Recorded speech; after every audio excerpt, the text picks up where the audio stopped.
First question, how can we make ourselves consistent to follow Islamic teaching in our daily life? I mean, it's so hard to be consistent. After coming to this event, I will pray 5 times a day, stay away from sins. But after a couple of weeks or months, it wears those things will fall apart. And second, quick one, do you have any tips on how to overcome the feel of being guilty for your action in the past? You mentioned past is the past, but sometimes it bothers your head. Thank you very much. Bismillah ar-Rahman ar-Rahim. Guilt is something that is good when it comes to the bad that you've done. But the fact that you feel the guilt must not make you doubt the fact that you are forgiven by Allah. You are embarrassed. Say, for example, the embarrassment of cheating on someone or the embarrassment of doing something bad, and then the person says, don't worry, it's over, it's okay. But every time you see them, you're like, gosh, I shouldn't have done that. You know? Gosh, I shouldn't have done that. That guilty feeling is not because you are doubting the forgiveness, but because you are embarrassed. I shouldn't have. When you know the status of your Maker and how big He is and how great He is, you feel embarrassed of how, as little as I am, I was transgressing against the one who created entire creation. You know, there is something called the James Webb Telescope. Have you heard of it?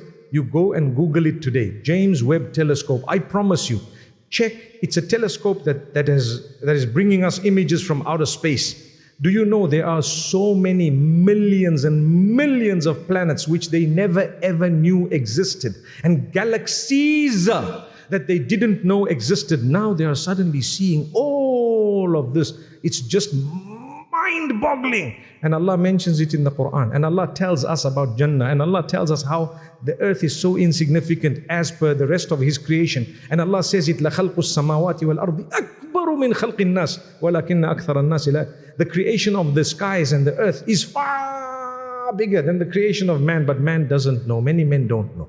And so on. So that feeling of guilt, it will come, don't worry. For as long as it is not a feeling of guilt which makes you doubt the mercy of Allah, it's a good thing. But if it makes you doubt the mercy of Allah, then you have a problem with recognizing who Allah is. That's the second part of what you asked. The first part of it, my brother, when we decide, I'm going to pray, I'm going to do the right thing, I'm going to do whatever I have to, I'm going to be the kindest and most amazing human being possible. One of the most powerful gifts you can have is good company. Your companions, your friends, you need to either encourage them, either you need to encourage your friends, look, we're going to do this together. So prayer time, we all pray. When you have to go to eat, you make sure there is no, meaning you don't consume anything that is not allowed, etc. When you have to do something, you make sure you do the right thing. When there is something wrong, because you are in good company, you don't even look. I remember one of the youngsters was telling me that, you know, when I'm with good people, even if there is nudity, we don't even look because we are with each other talking so and so. But when you're alone, you are like, you know, looking all the way. And then you justify because the hadith says, you know, the first nadra is not against you. The guy says, say, what are you doing? Look down. He says, but it's still my first. Come on.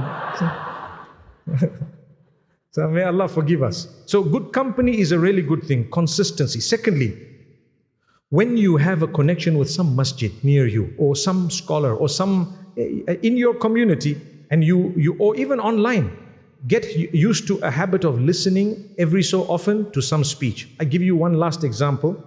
Jumu'ah is Friday.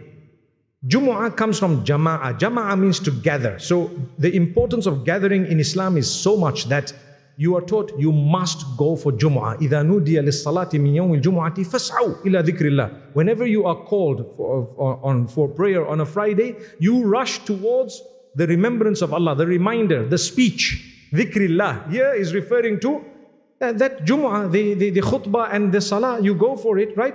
Why? Once a week you need to listen to a powerful short message to remind you, hey, remember what we agreed, right? So every week once minimum, listen to a good talk that will remind you again, no, improve your situation. Until a day comes when inshallah you will automatically be cured of all of that. It's like cough mixture.